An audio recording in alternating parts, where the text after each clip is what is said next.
Nossos dois assuntos de hoje, em primeiro lugar, vão tratar a respeito da produção industrial de julho, divulgada algumas horas pelo IBGE, mostra uma queda. Mas se nós analisarmos os dados específicos, vamos descobrir que a situação das fábricas brasileiras, no seu contexto, é muito mais grave do que aparenta. E, em segundo lugar, eu tenho que fazer referência a uma manifestação de hoje ou de ontem, não sei, do presidente da República, que defende que a sociedade brasileira não tem que saber como ou qual o voto de um ministro do Supremo Tribunal Federal a respeito das pautas que circulam por lá. Isso é um absurdo, eu vou mostrar para vocês, é democracia ou a própria solidez da sociedade brasileira em forte risco de se colapsar. Meu nome é Eduardo Starosta e esse é o canal Fora de Curva.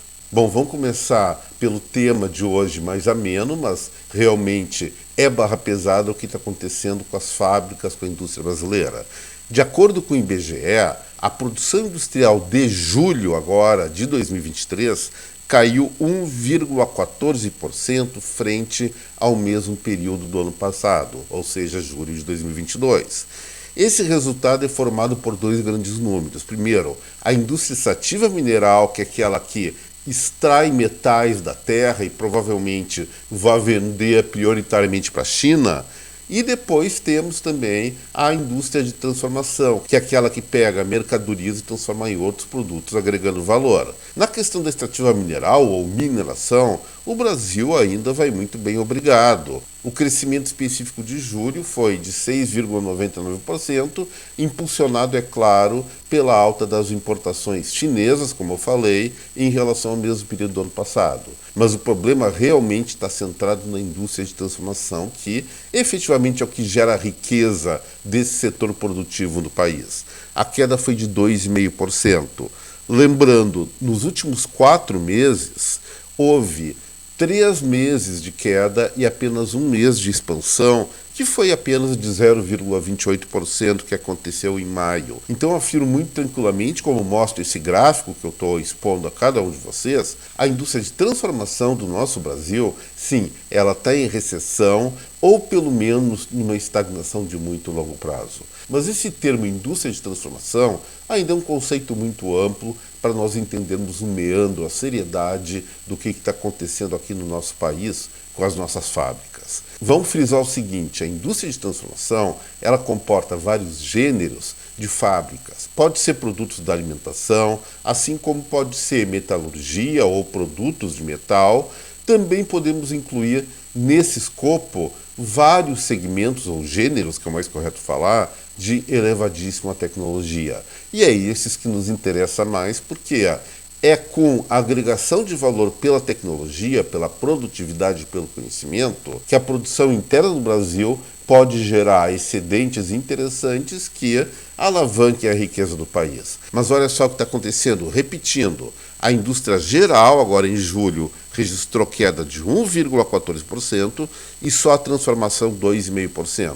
E o que cresceu, o que caiu no escopo da transformação, grosso modo? São muitos segmentos, eu vou pegar os principais. Vamos pegar primeiro os positivos. Alimentação, uma alta respeitável de 4,5%, fumo 3,31%, tudo de julho agora de 2023 frente a julho de 2022. Preparação de couros, curtume, fabricação de produtos, calçados, produtos para viagem, alta de 2,47%. Impressão e reprodução de gravações, elevação de 29,83%, então um crescimento bastante significativo.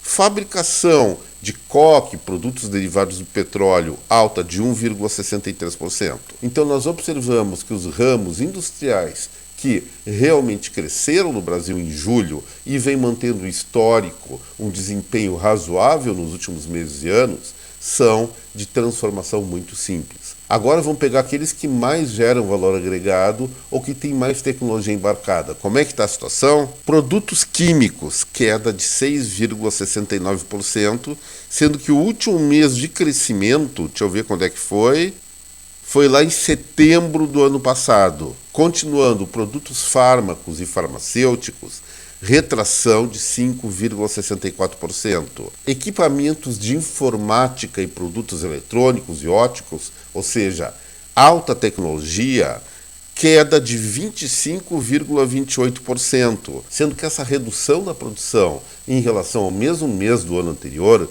vem ocorrendo em 2 dígitos, ou seja, mais de 10%, desde dezembro do ano passado, com uma pequena exceção em março de 2023, quando se ampliou 1,73%.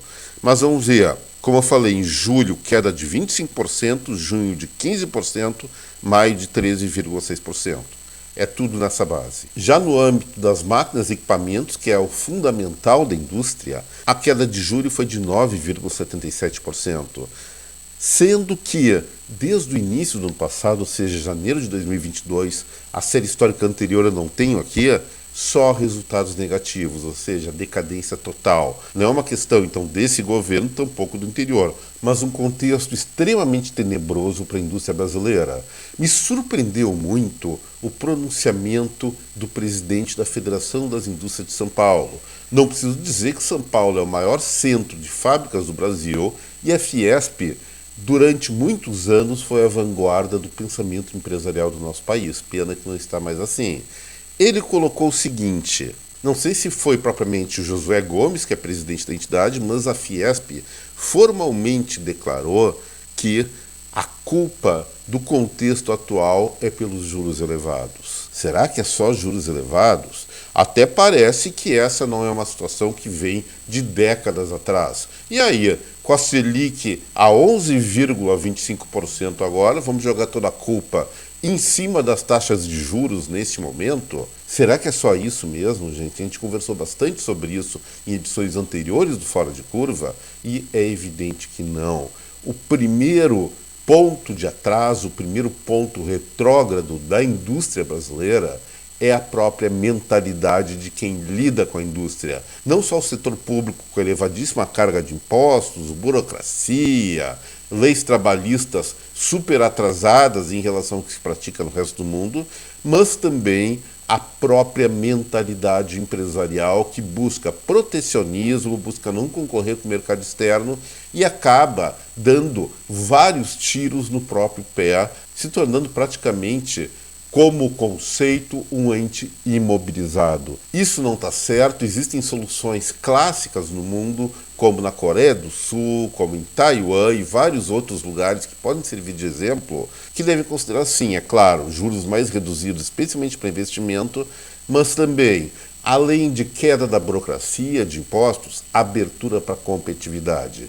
É aquela coisa, se cada um de nós tiver um negocinho na sua cidade que for o único, como por exemplo você aí que está olhando para minha cara com um ar de um pouquinho de estranheza, se você tivesse a única padaria da sua cidade e estivesse estabelecido que não poderia entrar mais padarias, você estaria tão preocupado com a qualidade do seu pão, até para atender os amigos sim, mas não procuraria evoluir tão rapidamente ou tão fortemente se tivesse 3, 4, 5 ou 1.000 outras padarias no seu município concorrendo com você pelos clientes. Falta de competitividade da preguiça, falta de competitividade dá produto de baixa qualidade. E isso cedo ou tarde acaba sucumbindo a novos entrantes ou, no caso do Brasil, pela importação de produtos que poderiam ser muito bem produzidos aqui no Brasil, com maior capacitação, com maior dedicação, com maior produtividade, mas a mentalidade industrial brasileira, muito por parte de governo, mas também por parte dos líderes do setor privado, deixa essa questão muito atrasada. Agora vamos para o segundo e último assunto do Fora de Curva, e por conta disso, já que é o assunto de fundo, eu vou pedir para vocês já, deixem seu like. Quem é novo no canal, tenha a bondade de se inscrever, não vai se arrepender. E também, é claro, se esse vídeo ajudou a esclarecer alguma coisa, tanto nesse assunto que nós acabamos como pelo próximo que vamos iniciar agora, não esqueça de compartilhar com a sua rede de contatos. Vamos lá então para o segundo ponto da nossa película de hoje. E aí uma pequena introdução. Algumas vezes eu sento em um ambiente recheado por advogados, juristas, juízes, seja lá o que for. E quando eu vou dar uma opinião ou fazer uma pergunta, eles me olham com uma cara assim de cima para baixo, pensando ou quase expressando, ele é apenas um leigo. É assim realmente que os advogados chamam as pessoas que não têm a mesma profissão. Até eu entendo esse posicionamento porque é presumível que as pessoas que fizeram uma formação universitária em ciências jurídicas e sociais, depois fizeram pós-graduação, concurso para juiz, promotor, ou mesmo passaram na prova da OAB, tenham propriedade ou tenham um conhecimento maior do que a maioria das pessoas que, evidentemente, não cursaram tais disciplinas compreendendo esse curso. Mas também tem coisas dentro do direito que é de domínio ou deveria ser da maior ou de grande parte dos cidadãos brasileiros, como, por exemplo, a Constituição. E no que se refere à Constituição de 1988, existe uma parte lá que separa os poderes entre executivo, legislativo e judiciário. Poder judiciário tem uma instituição superior, uma entidade superior chamada Supremo Tribunal Federal. Nós apelidamos ela de STF. Qual é o papel dessa instituição? É julgar processos que acabam nessa última instância da justiça brasileira à luz da Constituição Federal. Tem que julgar apenas matérias constitucionais que estejam lá, como eu falei, na Constituição da República Federativa do Brasil de 1988. E aí, num momento, num contexto como o qual nós vivemos atualmente, ou nos últimos anos, no qual a justiça está muito próxima da política, a meu ver isso é um erro, eles deviam apenas interpretar as leis, cada sentença, cada decisão, especialmente do Supremo, como eu falei, ligado à matéria constitucional, evidentemente tem que se tornar pública. Um juiz, são 11 juízes, cada juiz, quando dá seu veredito, quando avalia uma situação, tem que justificar como que ele está interpretando a Constituição e as leis abaixo da Carta Constitucional para divulgar ou para proferir a sua decisão. E aí, eu não gosto de falar em presidente da República, não falava no anterior, nem falo, nem costumo falar no atual de maneira tão comum assim, mas agora tem que citar porque o presidente Luiz Inácio da Silva fez uma declaração que eu acho de altíssima periculosidade para a nossa democracia jacapenga. Ele falou o seguinte, pelo menos isso aí foi veiculado no site G1. Olha só, ele começou o discurso falando o seguinte, vou baixar os olhos para ler o texto. Esse país precisa aprender a respeitar as instituições. Não cabe ao presidente da República gostar ou não de uma decisão da Suprema Corte. A Suprema Corte decide, a gente cumpre. É assim que é. Corretíssimo. Eu seria, nesse ponto, um aliado do nosso presidente se as palavras dele se mantivessem nessa esfera, mas ele continua. Aliás, se eu pudesse dar um conselho, é o seguinte, a sociedade não tem que saber como é que vota o ministro da Suprema Corte. Sabe, eu acho que o cara tem que votar e ninguém precisa saber. Votou a maioria, 5-4, 6-4, 3-2, não precisa ninguém saber se foi o Uchoa que votou, foi o Camilo que votou. Aí cada um que perde fica com raiva, cada um que ganha fica feliz, afirmou. O que ele está propondo, gente? Ele está propondo que as matérias constitucionais, cujo voto de procedência ou improcedência por parte dos magistrados da Suprema Corte sejam votadas secretamente, ou seja, o pensamento desses juristas das mais alta corte não sejam divulgadas para a sociedade e aí pode-se fazer qualquer coisa. Imagina, por exemplo, que você está sendo processado, o seu processo acabe indo para a instância superior, lá para o Supremo, e você recebeu uma sentença contrária dos seus interesses e não sabe nem por quê, por que cargas d'água.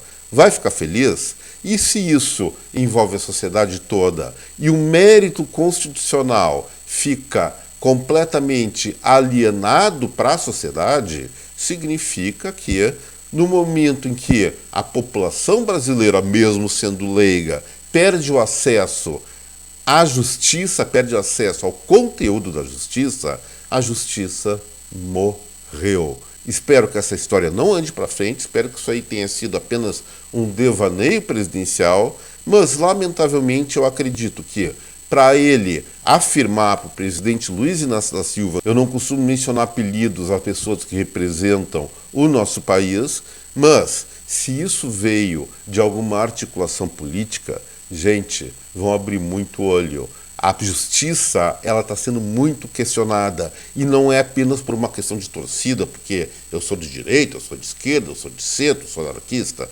Não, ela está sendo parcial em vários de seus vereditos. Muitas coisas que deveriam ser julgadas a partir da primeira instância estão indo direto para o Supremo, e decisões acabam sendo geradas completamente fora do que esperaria daquele trâmite do devido processo legal. E isso é muito grave.